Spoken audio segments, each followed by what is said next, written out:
संघ शताब्दी वर्ष के दौरान इन दिनों पूरे भारत वर्ष में हिंदू सम्मेलन के आयोजन किए जा रहे हैं। इसी क्रम में एटा के अलीगंज तहसील में भी हिंदू सम्मेलन का आयोजन हुआ। हरिगंज नगर के मोहल्ला राधाकृष्ण स्थित पीएम श्री विद्यालय परिसर में केशव बस्ती का हिंदू सम्मेलन कार्यक्रम आयोजित किया गया। कार्यक्रम का उद्देश्य हिंदू समाज को संगठित कर सनातन संस्कृति, धर्म और सामाजिक एकता के प्रति जागरूक करना रहा है।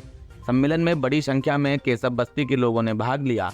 कार्यक्रम के मुख्य वक्ता धर्म जागरण के प्रांत प्रमुख विशाल राजा ने अपने उद्बोधन में कहा कि जब तक हिंदू समाज संगठित नहीं होगा तब तक भारत देश पूर्ण रूप से सशक्त नहीं बन सकता है।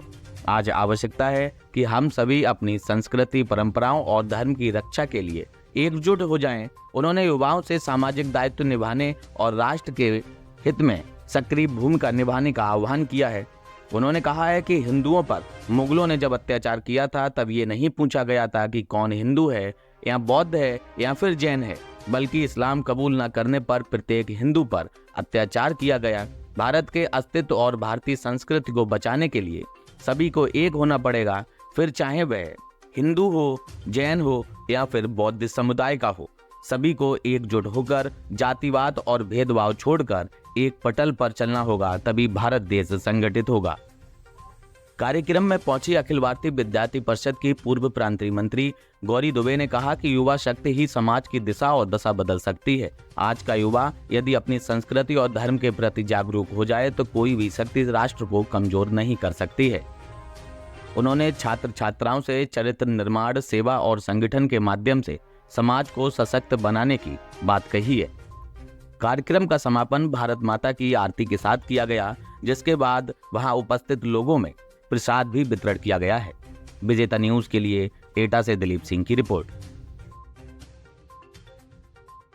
संपूर्ण देश के अंदर 80,000 स्थानों पर और उससे भी अधिक स्थानों पर ये हिंदू सम्मेलनों का आयोजन हो रहा है। समाज में छोटे छोटे स्थानों पर हिंदू सम्मेलन हो और हिंदुत्व का जो वातावरण है, हिंदुत्व का जो एक संस्कृति है, उसके प्रति जागरण का भाव, अपने स्व को जाने, हमारी संस्कृति क्या है, हमारे पूर्वज कौन है, हमारे पूर्वजों के द्वारा किस प्रकार के काम किए गए और ये समाज संगठन की दिशा में आगे बढ़े, क्योंकि ये कलयुग चल रहा है और कलयुग में बिना संगठन के कोई भी विचार, कोई भी संस्कृति अपना स्थान नहीं बना सकती और संगठन में ही शक्ति है।